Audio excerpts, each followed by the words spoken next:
நம்ம 2024 உடைய last 5 mark y equal to tan inverse of x கொடுத்துட்டு ப்ரூவ் தட்டில் 2 பார்ட் இருக்குது. ஃபஸ்ட் பார்ட்டை ப்ரூவ் பண்ணால் கிவன் கொஸ்டினை அப்படியே எழுதிக்கிறோம். y1னா என்ன அர்த்தம்னா yயை டிஃப்ரென்ஷியேட் பண்ணால் y1, tan inverse of xஐ டிஃப்ரென்ஷியேட் பண்ணால் 1/1 + x ஸ்கொயர். இதை கிராஸ் மல்டிப்ளை பண்ணால் எனக்கு ஃபஸ்ட் பார்ட் ப்ரூவ் ஆகிடுச்சு. செகண்ட் பார்ட் வேணும்னா லெப்னிட்ஸ் தியரம் யூஸ் பண்ணணும். இந்த வியை வந்து 1 + x ஸ்கொயர் வியை வச்சுக்கிறோம், y1னா யூவை வச்சுக்கிறோம். லெப்னிட்ஸ் தியரம் வந்து UVn un v0 n un minus 1 v1 n n-1/2 factorial un minus 2 v2 and so on term போய்கிட்டே இருக்கும். இப்போது அப்ளைங் லெப்னிட்ஸ் தியரம் un இருக்குது. unனா y1 n சஃபிக்ஸில் n போட்டுக்கிறோம்.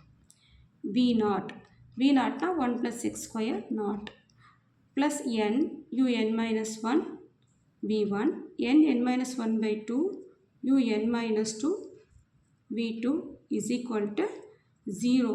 0 எப்படி வந்துச்சுன்னா 1 வந்து எத்தனை தடவை டிஃப்ரென்ஷியேட் பண்ணாலும் என்ன வரப்போகுது, 0 தான் வரப்போகுது. அதனால் அது 0 வந்துருக்கு. நெக்ஸ்ட் என்ன பண்ணியிருக்கோம், y1னை n டைம் டிஃப்ரென்ஷியேட் பண்ணால் எனக்கு என்ன கிடைக்கும்னா yn + 1. இந்த சஃபிக்ஸில் இருக்க ரெண்டுத்தையும் ஆட் பண்ணிக்கணும்.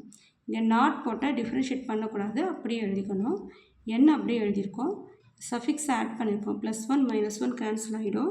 இப்போ yn ஆகிடும். 1 + x ஸ்கொயர் சஃபிக்ஸில் 1 போட்டால் இதை டிஃப்ரென்ஷியேட் பண்ணோம். 1ஐ டிஃப்ரென்ஷியேட் பண்ணால் 0, x ஸ்கொயர் பண்ணால் 2x. அதே மாதிரி இதை அப்படியே எழுதியிருக்கோம். சஃபிக்ஸ் ஆட் பண்ணோம். 1 + n - 2 n அப்படியே இருக்கும். 1 - 2 - 1 1 + x ஸ்கொயரை 2 டைம்ஸ் டிஃப்ரென்ஷியேட் பண்ணுறோம். ஒரு தடவை டிஃப்ரென்ஷியேட் பண்ணால் 2x, செகண்ட் டைம் டிஃப்ரென்ஷியேட் பண்ணால் 2 வரும். Equal to 0. 2 கேன்சல் ஆகிடுது. ரிமைனிங் எடுத்து எழுதுனா we proved the part 2.